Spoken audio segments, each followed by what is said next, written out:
എന്റെ ഹൃദയരക്തം കൊണ്ടാണ് ഞാൻ ഒപ്പുവെക്കുന്നത്.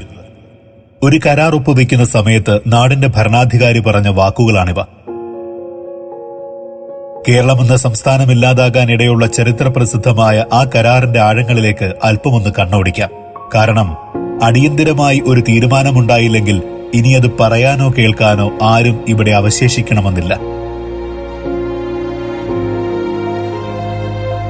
235 വർഷങ്ങൾക്ക് മുൻപ്, കൃത്യമായി പറഞ്ഞാൽ 1789, തമിഴ്നാട്ടിലെ രാമനാട് മുത്തുരാമലിംഗ സേതുപതി രാജാവിന്റെ പ്രധാനിയായിരുന്ന മുതിരുള്ളപ്പ പിള്ള മുൻകൈയെടുത്ത് ഒരു കൂടിയാലോചന നടക്കുന്നു. പെരിയാറിലെ വെള്ളം വൈഗ നദിയിലെത്തിക്കണം. ഇതായിരുന്നു ചർച്ചാ വിഷയം. അദ്ദേഹം ബ്രിട്ടീഷുകാരുമായി സഖ്യത്തിലായിരുന്നുവെങ്കിലും സേതുപതി രാജാവ് ബ്രിട്ടീഷുകാരോട് യുദ്ധം പ്രഖ്യാപിച്ചതുമൂലം പദ്ധതി ആദ്യം നടപ്പിലായില്ല. യുദ്ധം തോറ്റ സേതുപതി താമസിയാതെ സ്ഥാനഭ്രഷ്ടനായി.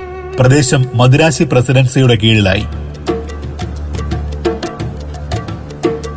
തേനി, മധുര, ദിണ്ടിഗൽ, രാമനാഥപുരം എന്നിവിടങ്ങളിലെ ജലക്ഷാമം ബ്രിട്ടീഷുകാർക്ക് തലവേദനയായി തീർന്നു. ഇതേസമയം തിരുവിതാംകൂറിലെ പെരിയാറ്റിൽ പ്രളയം സൃഷ്ടിക്കുന്ന കാലാവസ്ഥയും.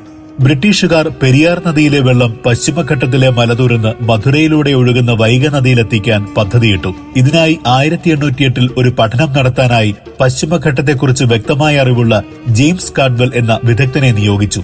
പദ്ധതി അസാധ്യമായിരിക്കുമെന്നായിരുന്നു ജെയിംസ് കാഡ്വെലിന്റെ നിഗമനം. എങ്കിലും വെള്ളം തിരിച്ചുവിടാനുള്ള ശ്രമത്തിൽ നിന്ന് ബ്രിട്ടീഷുകാർ പിന്മാറിയില്ല. പിന്നീട് നടന്ന മറ്റൊരു പഠനത്തിന്റെ അടിസ്ഥാനത്തിൽ വെള്ളം തിരിച്ചുവിടാനുള്ള ചെറിയൊരു അണക്കെട്ടിന്റെ പണികൾ 1850 തുടങ്ങി. ചിന്നമൂളിയാർ എന്ന കൈവഴിയിലൂടെ വെള്ളം ഗതിമാറ്റിവിടാനായിരുന്നു പദ്ധതി. എന്നാൽ ചില പ്രത്യേക സാഹചര്യങ്ങൾ മൂലം നിർമ്മാണം നിർത്തിവെക്കേണ്ടി വന്നു. അങ്ങനെ പല പ്ലാനുകളും ഇതിനോടകം മുന്നോട്ട് വന്നെങ്കിലും സാങ്കേതികമായ കാരണങ്ങളാൽ എല്ലാം ഉപേക്ഷിക്കേണ്ടി വന്നു. അങ്ങനെ അവസാനം 1882 നിർമ്മാണ വിദഗ്ധരായ ക്യാപ്റ്റൻ പെനിക്യുക്ക്, ആർ സ്മിത്ത് എന്നിവർക്ക് എല്ലാ പഴയ പദ്ധതികളും പഠനവിധേയമാക്കിയ ശേഷം പുതിയത് സമർപ്പിക്കാനായി നിർദ്ദേശം ലഭിച്ചു. ഇതനുസരിച്ച് 155 അടി ഉയരമുള്ള അണക്കെട്ടിന് പദ്ധതി തയ്യാറാക്കി. താഴെ 115.75 അടിയും മുകളിൽ 12 അടിയുമാണ് വീതി. ചുണ്ണാമ്പ്, സുർക്കി, കരിങ്കല്ല് എന്നിവ ഉപയോഗിച്ചുള്ള അണക്കെട്ടിന് 53 ലക്ഷം ഇന്ത്യൻ രൂപയായിരുന്നു അക്കാലത്തെ ചെലവ് പ്രതീക്ഷിച്ചിരുന്നത്. ഈ തുകയുടെ 7% വീതം എല്ലാ വർഷവും പദ്ധതിയിൽ നിന്നും തിരിച്ചു കിട്ടണമെന്നായിരുന്നു കണ്ടെത്തൽ. കൊടുംവരൾച്ചയിൽ പൊറുതിമുട്ടിയ ബ്രിട്ടീഷ് സർക്കാർ പദ്ധതി അംഗീകരിച്ച് നിർമ്മാണം തുടങ്ങാൻ തീരുമാനിച്ചു. പെരിയാർ പഴയ തിരുവിതാംകൂർ നാട്ടുരാജ്യത്തിലെ, അതായത് ഇന്നത്തെ കേരളത്തിലെ നദിയായതിനാൽ പദ്ധതി അനുസരിച്ച് അന്നത്തെ തിരുവിതാംകൂർ ഭരണാധികാരിയായിരുന്ന വിശാഖം തിരുനാൾ രാമവർമ്മയുടെ സമ്മതം ആവശ്യമായിരുന്നു. ഒരു കരാറിലേർപ്പെടാൻ സന്നദ്ധനല്ലായിരുന്ന അദ്ദേഹത്തെ ബ്രിട്ടീഷ് അധികാരികൾ നയപരമായ ബലപ്രയോഗത്തിലൂടെ 1886 തിരുവിതാംകൂറിനെ ഉടമ്പടിയിൽ ഒപ്പുവയ്പ്പിച്ചു.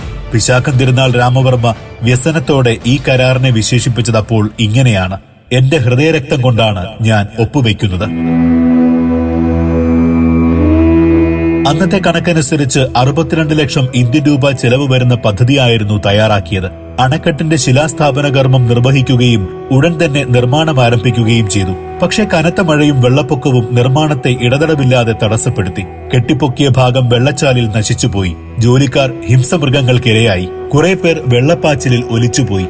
ഇതോടെ ഈ നിർമ്മാണം തുടരേണ്ടതില്ലെന്ന് സർക്കാർ തീരുമാനിച്ചു. നിരാശനായ ജോൺ പെനിക്യുക്ക് കുടുംബസമേതം ഇംഗ്ലണ്ടിലേക്ക് പോയി. എന്നാൽ താൻ തന്നെ ഈ അണക്കെട്ടിന്റെ നിർമ്മാണം പൂർത്തിയാക്കുമെന്ന് അദ്ദേഹം ദൃഢപ്രതിജ്ഞ എടുത്തിരുന്നു. ഇംഗ്ലണ്ടിലെത്തിയ അദ്ദേഹവും ഭാര്യ ഗ്രേസ് ജോർജീനയും അവിടെയുള്ള തങ്ങളുടെ സമ്പാദ്യം മുഴുവൻ വിറ്റു പണമാക്കിയ ശേഷം ഇന്ത്യയിലേക്ക് തിരിച്ചുവരികയും ഒരു വേനൽക്കാലത്തിന്റെ ആരംഭത്തിൽ നിർമ്മാണം പുനരാരംഭിക്കുകയും ചെയ്തു.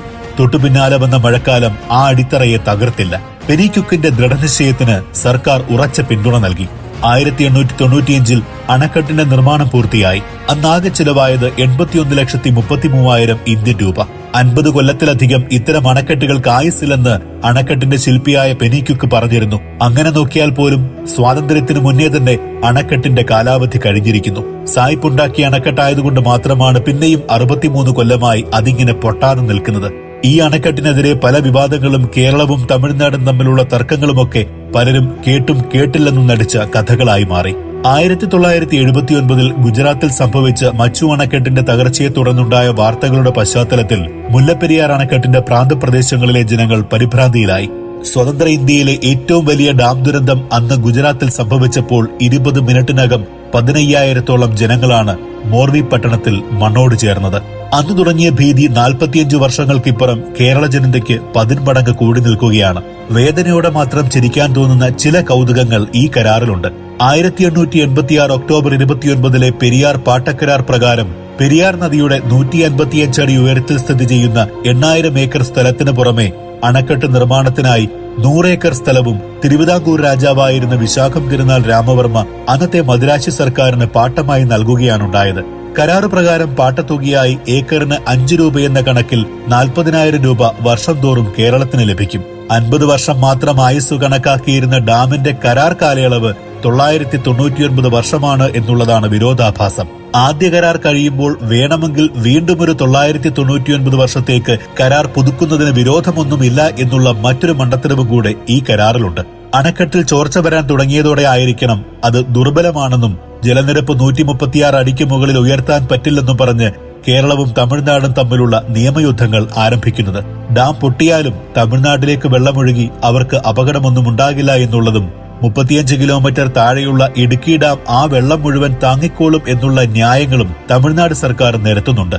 ഇടുക്കി ഡാം അല്ലാതെ തന്നെ നിറഞ്ഞു കവിയാറുണ്ടെന്നും മുല്ലപ്പെരിയാറിലെ വെള്ളം കൂടി താങ്ങാൻ ഇടുക്കി ഡാമിന് ആകില്ലെന്നുമുള്ളത് പകൽ പോലെ വ്യക്തമായ കാര്യമാണ്. ഇനി അഥവാ ഇടുക്കി ഡാം ഈ വെള്ളം മുഴുവൻ താങ്ങിയാലും മുല്ലപ്പെരിയാറിനും ഇടുക്കി ഡാമിനുമിടയിൽ പെരിയാർ തീരത്ത് താമസിക്കുന്ന 10,000-കണക്കിന് ജനങ്ങളുടെ ജീവന് ഒരു വിലയുമില്ല എന്ന ചോദ്യമാണ് ആദ്യം ഉയരുന്നത്. ആയിസത്തി അണക്കെട്ടെങ്ങാനും പൊട്ടിയാലുള്ള അവസ്ഥയെപ്പറ്റി ചിന്തിക്കാൻ തുടങ്ങിയാൽ കേരളത്തിലെ 5-6 ജില്ലകളിലെ ജനങ്ങൾക്ക് മനസമാധാനത്തോടെ റോഡിലിറങ്ങാനോ വീട്ടിലിരിക്കാനോ പറ്റില്ല.